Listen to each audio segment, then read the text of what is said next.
بسم اللہ الرحمن الرحیم۔ السلام علیکم۔ زندگی میں جب کبھی ہمارا خود سے سامنا ہوتا ہے تو سمجھ آتا ہے کہ ہم نے دوسروں کی خاطر اپنا کتنا دل دکھایا ہے۔ اپنے اندر کی سوچ کو صاف رکھیں، کیونکہ کشتیاں باہر کے پانی سے نہیں، اندر کے پانی سے ڈوبتی ہیں۔ اکڑ تو سب ہی میں ہوتی ہے، بس جھکتا وہی ہے جس کو فکر ہوتی ہے۔ وقت کتنا بھی برا ہو گزر ہی جاتا ہے، لیکن رویے، لہجے اور الفاظ ہمیشہ یاد رہتے ہیں۔ کچھ لوگ ہمارے کبھی نہیں ہوتے، بس وقت کچھ پل کے لیے ان کو ہمارے پاس لے آتا ہے۔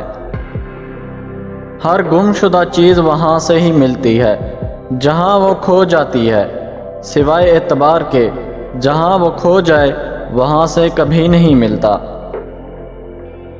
دنیا وہ کتاب ہے جو کبھی نہیں پڑھی جا سکتی، اور زمانہ وہ استاد ہے جو سب کچھ سکھا دیتا ہے۔ کسی کی زندگی میں رہنے کے لیے بھیک نہ مانگا کریں، بات کریں، اپنا دامن صاف رکھیں، پھر بھی نظر انداز ہوں تو خاموشی سے ایک طرف ہو جائیں۔ اس کو عزت نفس کہا جاتا ہے۔ کبھی کبھار ہمیں خاموش رہنا پڑتا ہے، اس لیے نہیں کہ ہم ڈرتے ہیں، بلکہ اس لیے کہ ہمیں رشتے بحث سے زیادہ پیارے ہوتے ہیں۔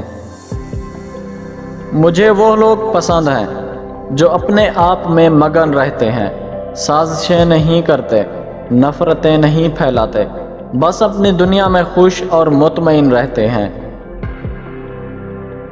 بہت سے رشتے ختم ہونے کی ایک وجہ یہ بھی ہوتی ہے کہ ایک صحیح بول نہیں پاتا اور دوسرا صحیح سمجھ نہیں پاتا۔ اللہ تعالیٰ وہ ذات ہے جو ساری مخلوق کو رزق دیتا ہے، سب کی ضرورتوں کو پورا کرتا ہے، اور اس کے خزانے میں ذرا بھر بھی کمی نہیں ہوتی۔ پیارے دوستو، ہمارے دوسرے چینل اردو مارل سٹوریز کا لنک ڈسکرپشن اور پہلے کامنٹ میں موجود ہے، اس کو جا کر وزٹ کریں اور سبسکرائب کریں۔ شکریہ۔